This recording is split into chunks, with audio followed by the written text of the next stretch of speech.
नमस्कार दोस्तों, मेरा नाम है उत्कर्ष मिश्रा और आज की वीडियो ये आप लोगों के लिए बहुत ही ज़्यादा इम्पोर्टेंट होने वाली है क्योंकि इस वीडियो के अंदर नेशनलिज्म इंडिया के जितने भी इम्पोर्टेंट क्वेश्चंस हैं उन सारे क्वेश्चंस को हमने यहाँ पे लिखा है। इस क्वेश्चंस को डेफिनेटली करने के बाद आपको बुक पढ़ने की ज़रूरत नहीं पड़ेगी और बुक के अंदर जितने भी इम्पोर्टेंट क्वेश्चंस हैं वो सारे इस वीडियो के अंदर कवर हो जाएंगे। जितने भी लॉन्ग आते हैं या फिर शॉर्ट आते हैं वो सारे इससे कवर हो जाएंगे। इसमें मैंने ये चीज़ किया है कि जो टॉपिक वाइज है हर एक टॉपिक से मैंने क्वेश्चन उठाने की कोशिश की है। जितने बन सकते हैं, जितने इंपॉर्टेंट क्वेश्चन बन सकते हैं वो मैंने यहाँ पे मेंशन करने की कोशिश की है। इसी वजह से मैं कह रहा हूँ कि वीडियो आपके लिए इम्पॉर्टेंट है। वीडियो को पॉज करिए अभी और क्वेश्चंस को नोट डाउन करिए अपने कॉपी में। कल के लिए मत छोड़िए क्योंकि टाइम नहीं है आप लोगों के पास। अभी इसे नोट डाउन करिए, इंपॉर्टेंट क्वेश्चन जो भी हो सकते हैं। साथ ही साथ क्या होगा कि जितने भी इंपॉर्टेंट क्वेश्चन हैं इन सारे के ऊपर मैंने क्योंकि टॉपिक से मैंने लिया तो हर एक टॉपिक के ऊपर मैंने वीडियो बना रखी है। अगर आपको जैसे कोई टॉपिक नहीं पता कि ये कौन से टॉपिक से लिया गया है या कौन से टॉपिक में क्वेश्चन आता है तो हर एक मैं मेंशन कर दूंगा कि क्वेश्चन 1 से लेकर 4 तक इस वीडियो को देख लो तो आपको आंसर मिल जाएगा। क्वेश्चन 5 से क्वेश्चन 6 तक इस वीडियो को देख लो तो आपको आंसर मिल जाएगा। साथ ही साथ मैं थोड़ा हिंट भी देने की कोशिश करूंगा हर एक क्वेश्चन के बाद आंसर का, ताकि आपको एक समझ बने कि अच्छा ये वाला क्वेश्चन है। क्योंकि कई बार क्वेश्चन पढ़ के नहीं समझ में आता, आंसर दे देते तो पता चल जाता है हाँ भाई ये तो अच्छा ये ऐसा पूछा गया है, अच्छा ये इसका आंसर है। ठीक है, तो शुरू करते हैं। हमारा मेन बात तो सारी हो चुकी है, अब सीधा क्वेश्चन पे आते हैं। क्वेश्चन पहला पूछा जाता है, how first world war helped in the growth of the national movement in India.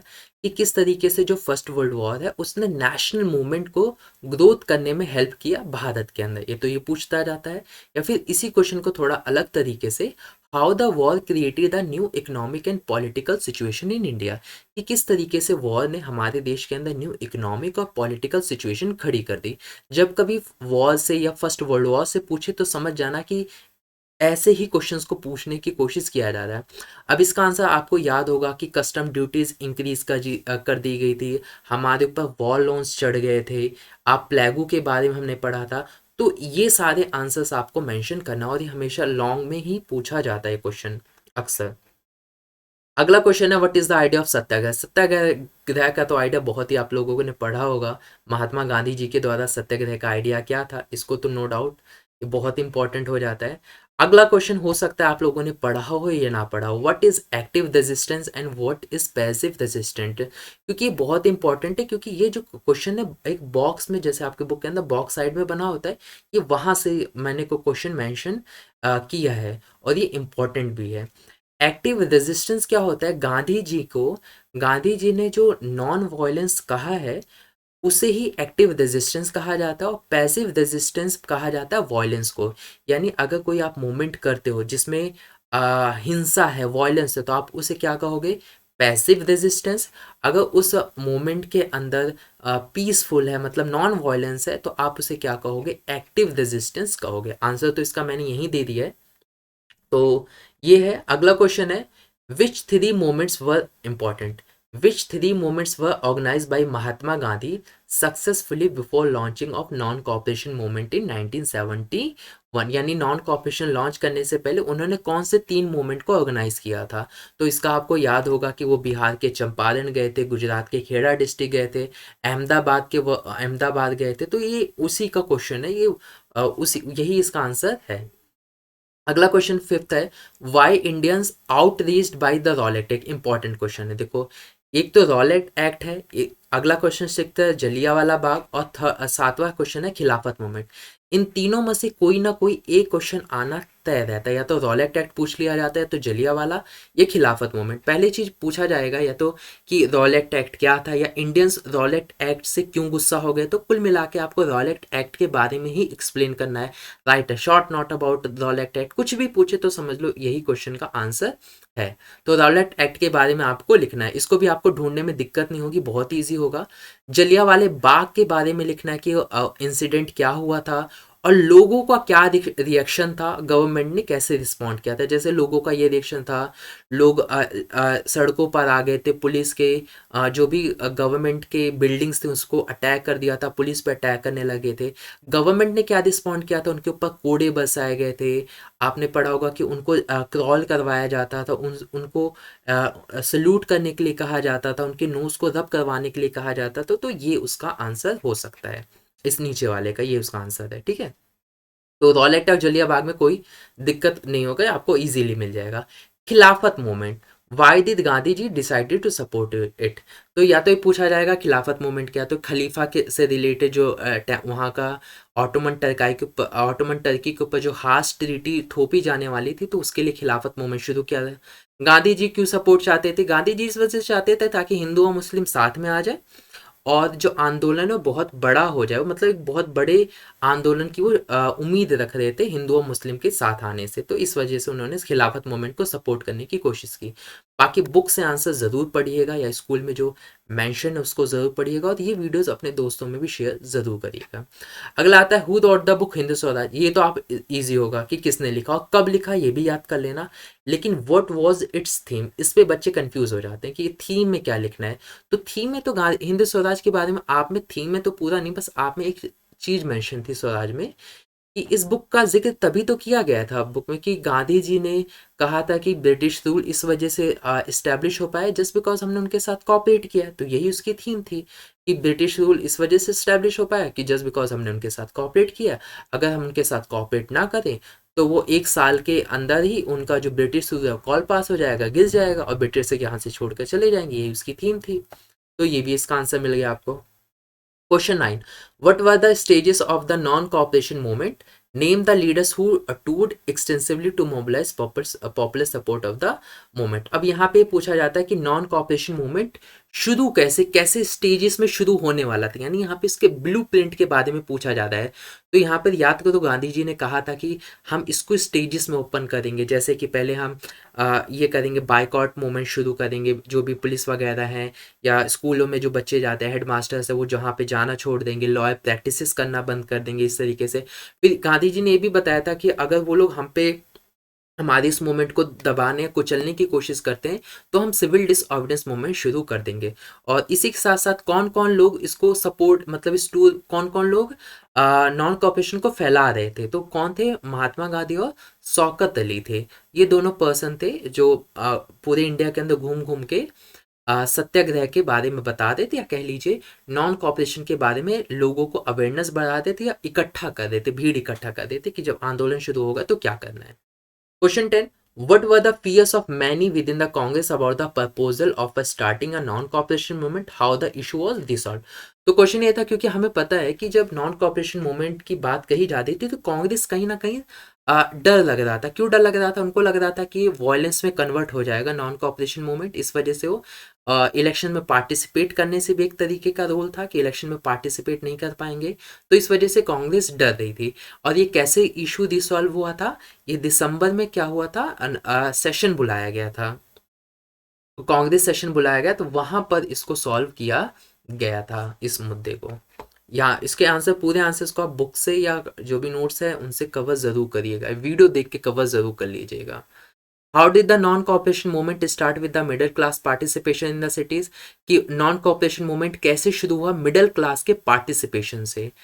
क्या हुआ, मतलब यहाँ पे मिडिल क्लास पूछ ले या फिर ये पूछ ले कि शहरों में नॉन कॉपरेशन मूवमेंट का क्या रोल था, तो आप ये सारी चीज़ें लिख देना, जैसे कि उन लोगों ने, स्कूल के हेडमास्टर्स ने जाना छोड़ दिया, लॉयर ने प्रैक्टिसेस करना बंद कर दिया, इसी तरीके की जो चीज़ें हमने पढ़ी थी वो सारा मेंशन कर देना। अब एग्जाम में इसी से एक और पूछा जाता है, what were the effects of non corporation on the economic front? Economic front में क्या इसका, नॉन कॉपरेशन का क्या इफेक्ट था? तो इसका आंसर इसी टॉपिक के बीच में ही मिलेगा। उस टॉपिक के बीच में ये लिखा गया था जैसे कि हमारा जो प्रोडक्शन है हमने बायकॉट करना शुरू कर दिया, जिससे फॉरेन गुड्स है वो बहुत ही ज़्यादा कम हो गए थे। मतलब कि कितने पे आ गई, लगभग आधी हो चुकी थी। मतलब जो हम बाहर से सामान वगैरह खरीदते थे। अब वो जो हम पैसा दे रहे लगभग आधे पे ट्रेड आ चुकी थी। हम विदेश की चीज़ों को बहुत ही कम यूज़ कर रहे थे, ये हो चुका था। जो व्यापारी थे, मर्चेंट्स थे, उन्होंने ट्रेड करने से मना कर दिया था, फॉरेन क्लोथ्स या फिर फॉरेन बिजनेसेस में उन्होंने इन्वेस्ट करने से मना कर दिया था। इस तरीके की चीज़ें थी। Question 13, why did the boycott movement non cooperation gradually slow down in cities? कि बायकॉट मूवमेंट या नॉन कॉपरेशन मूवमेंट सिटीज के अंदर स्लो डाउन क्यों हो गई? ये एक ही क्वेश्चन, ये तीन देखो, एक टॉपिक के अंदर से ये तीन क्वेश्चन बने हैं सिटीज से रिलेटेड। तीन ही क्वेश्चन एक ही टॉपिक के अंदर आपको मिल जाएगा। तो क्यों हो गया था? जस्ट बिकॉज ऑफ कोई इंस्टीट्यूशन नहीं था। बच्चे स्कूल तो छोड़ दिए, लेकिन ब्रिटिशर्स के तो जाए कहाँ? वो टीचर्स ने पढ़ाना छोड़ दिया, स्कूल ब्रिटिशर्स के स्कूलों को छोड़ दिया, लेकिन वो जाए कहाँ? इंडियन स्कूल से बहुत कम थे। और ऐसा तो है नहीं कि एक दिन में स्कूल बन जाएगा, कई सब बहुत समय लग जाएगा। तो ऐसा हमारे पास कोई इंस्टीट्यूशन नहीं था, तो यही सब था। खादी कपड़ा महंगा था। लोग चीपर क्लोथ्स को पहनना पसंद ज़्यादा करते थे, प्रेफर करते थे। खादी कपड़ा बहुत महंगा होता था, तो उनके लिए अफोर्ड कर पाना गरीब लोगों के लिए बहुत ही मुश्किल था। तो ऐसे कुछ इसका आंसर हो सकता है। Why was non cooperation movement withdraw by Gandhi ji? की नॉन कॉपरेशन क्यों गांधी जी ने विड्रॉ कर दिया? क्योंकि गांधी जी का कहना था अभी जो सत्याग्रहीज हैं उनको ट्रेन करने की ज़रूरत है। यानी जो सत्याग्रह के आइडिया पे फॉलो करते हैं उसे सत्याग्रही कहते हैं। तो उनको अभी ट्रेन करने की ज़रूरत है। वॉयलेंस बहुत ज़्यादा हो रहा है। इस तरीके के उन्होंने अपने अपने राय दिए। Different interpretation of Swaraj leadership methods, how they reacted in NCM यानी नॉन कॉपरेशन मूवमेंट। कि अब यहाँ से क्वेश्चन डायरेक्टली बहुत इंपॉर्टेंट पूछ लेगा कि अवध पीजेंट्स ने स्वराज का क्या मतलब था, उन्होंने कैसे, कौन उनको लीडरशिप कर रहा था, उनके क्या मेथड्स थे, उन्होंने क्या किया। सेम इसी ट्राइबल पीजेंट जो कि आंध्र प्रदेश के बारे में पूछा जाएगा, गूदम हिल्स वाला आपने याद करो पढ़ा होगा, वही यहाँ से क्वेश्चन पूछ लेगा। प्लांटेशन वर्कर्स आसाम के बारे में, उन लोगों का स्वराज क्या था, उनको कौन लीड कर रहा था, उनके लिए स्वराज का मतलब क्या था, उन्होंने क्या क्या चीज़ें की, ये सारा पूछा जा सकता है। अवध का पूछा जा सकता है कि अवध के किसानों की क्या परेशानियां थी, उनके लिए स्वराज क्या था, उन्होंने किस तरीके से पार्टिसिपेट किया। फिर इसी से और इसमें एक और क्वेश्चन और भी बनता है कि जो कांग्रेस थी वो खुश क्यों नहीं थी? क्योंकि अवध के अंदर कुछ पीजेंट्स ने कुछ ऐसी चीज़ें कर दी थी जिसको कभी कांग्रेस ने एक्सेप्ट नहीं किया था कि ऐसा भी होगा, या उन्होंने कभी उन्होंने गाइड ही नहीं किया था कि ये सारी चीज़ें होंगी। जैसे उन्होंने तौलक दास के घरों पे आग वगैरह लगा दी थी, गांधी जी के नाम पे अफवाहें फैलाने लगे थे कि गांधी जी ने कह दिया टैक्स वगैरह नहीं पे करना। तो इस वजह से कांग्रेस थोड़ा वो हो गई थी, मतलब कह सकते हैं ना, थोड़ा दुखी हो गई थी इस इन अवध के पीजेंट्स के रवैये से। और ट्राइबल पीजेंट्स में किसकी बात? अलूदी सीताराम राजू के बात के प्लांटेशन वर्कर्स को पीटा गया था। वो ट्रेन में जा रहे थे, और क्योंकि वर्कर्स ने स्ट्राइक कर दी थी तो वो पहुंच ही नहीं पाए, तो उनको पीटा उठा गया। तो ये उनकी सब प्रॉब्लम वगैरह पढ़ लेना, इंपॉर्टेंट है ये।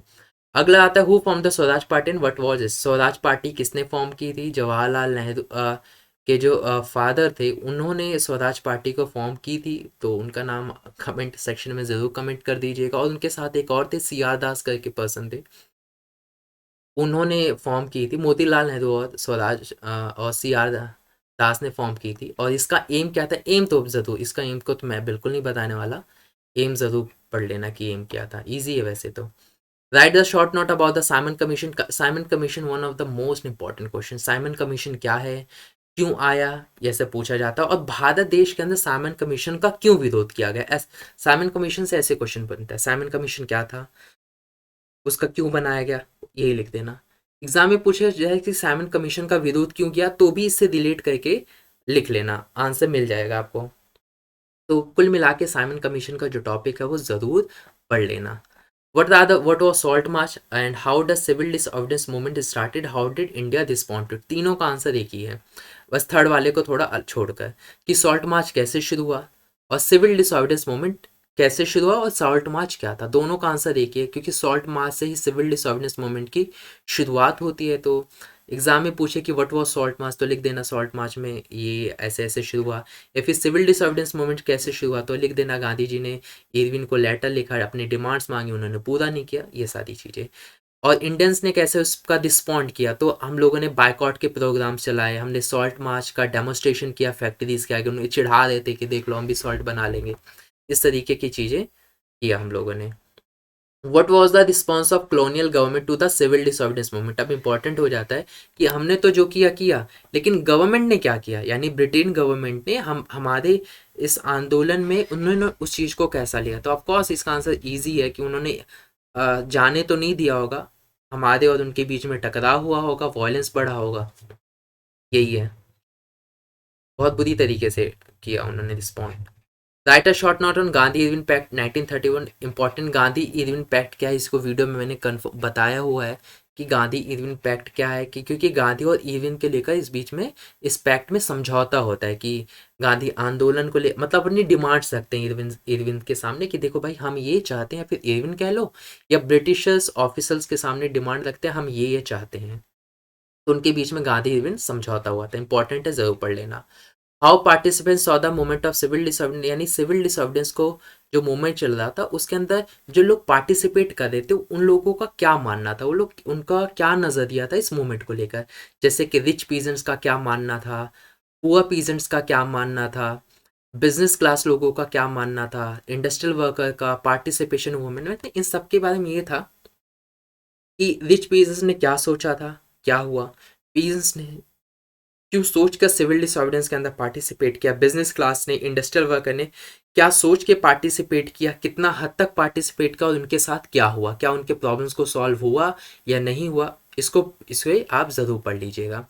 लिमिट्स ऑफ सिविल डिसऑर्डरेंस, जैसे कि सिविल डिसऑर्डरेंस की लिमिट्स क्या है, तो बेसिकली इस टॉपिक के अंदर अनटचेबल्स और मुस्लिम्स की बात की गई है कि अनटचेबल्स, कांग्रेस अनटचेबल्स और मुस्लिम को साथ ले पाने में असफल होती थी। मतलब जो एक सपोर्ट चाहिए था अनटचेबल्स और मुस्लिम लोगों का, वो कांग्रेस उन लोगों को इकट्ठा नहीं कर पाई थी। तो इसके कुछ लिमिट्स थे, तो इनके बारे में पढ़ लेना। इसी में पूना पैक्ट का, इसी टॉपिक के अंदर पूना पैक्ट का समझौता भी है जो कि अंबेडकर और गांधी जी के बीच में हुआ था। पूना पैक्ट, क्या पूना पैक्ट है ये जरूर पढ़ लेना। व्हाट वाज पूना पैक्ट, कब पूना पैक्ट किया गया था, इस समझौते में क्या था, ये जरूर पढ़ लेना। अगला question, question 24, explain the contribution of folklore, folk songs, paintings in strengthening the nationalism during the 1870s। ये सबसे लास्ट टॉपिक होता है आपकी बुक का, जो कलेक्टिविज्म करके जो टॉपिक है, जो सबसे लास्ट टॉपिक बचता है, उस टॉपिक से ही पूछा गया है। उस टॉपिक से यही एक ही क्वेश्चन आता है लॉन्ग में। शॉर्ट में तो बहुत सारी, जैसे भारत माता की पेंटिंग किसने बनाई, इस तरीके से और भी छोटे छोटे एक एक दो दो नंबर के बीच में से क्वेश्चन बन जाते हैं। लेकिन लॉन्ग में तो यही पूछा जाता है कि किस तरीके से हमारे सॉन्ग्स ने, पेंटिंग्स ने हमारे नेशनलिज्म को, देशभक्ति को बढ़ाने में किस तरीके से मदद किया था 1870s में, या उस वक्त में कैसे बढ़ाने की कोशिश किया गया था। तो उन्होंने हमारे, कह सकते हो ना, हमारे देश, हमारे अच्छी चीज़ों को लिखा गया था। तो हमें फिर रियलाइज़ हुआ कि उन बुक्स में हमारी अच्छी चीज़ों को लिखा गया था, पेंटिंग वगैरह बनाई गई थी। तो इससे कहते हैं ना, फीलिंग आने लगी थी हम लोगों को, और ये लगने लगा था कि ब्रिटिशर्स के आने के बाद हमारे देश का बहुत बुरी तरीके से सत्यानाश हुआ, हमारा कल्चर पूरी तरीके से डिस्ट्रॉय हो चुका है। 24, एक 25 क्वेश्चन भी बन सकता है जो कि क्विट इंडिया मूवमेंट से बन सकता है। ये आपकी पूरी बुक जहाँ ख़त्म होगी उसके लास्ट में सबसे नीचे पेज में क्विट इंडिया मूवमेंट के बारे में लिखा है। एग्जाम में पूछा जा सकता है what was quit India movement. बहुत ही इंपॉर्टेंट टॉपिक, बहुत ही ज़्यादा इंपॉर्टेंट टॉपिक है। बहुत, लेकिन बॉक्स में है तो पूछा जा भी सकता है, नहीं भी पूछा जा सकता, लेकिन हिस्ट्री के लिहाज से एक बहुत इंपॉर्टेंट टॉपिक बन जाता है क्विट इंडिया मूवमेंट। तो मैं चाहता हूँ आप उसे ज़रूर पढ़िएगा। इसी के साथ 25 क्वेश्चंस कंप्लीट हो जाते हैं। उम्मीद करता हूँ ये वीडियोस आपको बहुत ही अच्छी लग रही होंगी, कोई डाउट नहीं आ रहा होगा। वीडियो, हाँ देखो, जितने भी क्वेश्चंस बनाए गए हैं ना, उन क्वेश्चंस की वीडियो बनी हुई है। तो मैं ऐसा चाहता, जैसे गांधी इरविन पैक्ट हो गया, बिजनेस क्लास, इंडस्ट्रियल वर्कर, कोई भी डाउट होता है ना तो उन वीडियो को ही देख लो। सबसे अच्छा वीडियो को देखो, समझो। टाइम कम है तो 2x करके देख लो, मतलब वीडियो की स्पीड बढ़ा के देख लो। अगर कुछ भी नहीं पता, रटने की कोशिश मत करो, एक बार समझ लोगे तो याद आपको बहुत आसानी से हो जाएगा, थोड़ा बहुत तो आइडिया हो जाएगा।